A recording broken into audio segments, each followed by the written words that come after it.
विशेषतः शेती, पशुपालन, मत्स्य व्यवसाय आणि सिंचन या 4 क्षेत्रांकरता अतिशय भरीव तरतुदी आणि योजना आणि त्याच्यामध्ये गुंतवणूक होईल आणि त्याच्यात व्हॅल्यू ॲडिशन होईल या दृष्टीनं एक चांगला प्लॅन या अर्थसंकल्पाच्या माध्यमातून या ठिकाणी निर्मलाजींनी घोषित केलेला आहे.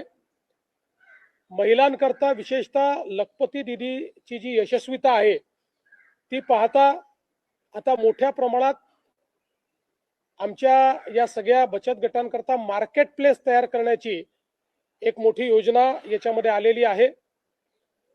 विमेन लेड अशा पद्धतीनं म्हणजे ज्याचं नेतृत्व महिला करतात अशा पद्धतीच्या औद्योगिक इकोसिस्टीम तयार करण्याच्या संदर्भात एक मोठी व्यवस्था या ठिकाणी तयार झाली आहे.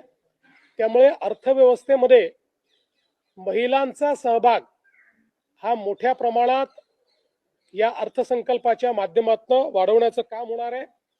आणि त्यासोबत शिक्षणाच्या क्षेत्रातल्या वेगवेगळ्या गुंतवणूक करत असताना प्रत्येक जिल्ह्यामध्ये महिलांकरता हॉस्टेल ही योजना देखील या ठिकाणी घोषित करण्यात आलेली आहे. आपले आरोग्य व्यवस्था बळकट करण्याकरता प्रत्येक जिल्ह्याच्या रुग्णालयामध्ये त्या ठिकाणी कॅज्युअल्टी आणि ट्रॉमा सेंटर हे तयार करण्यात येणार आहे.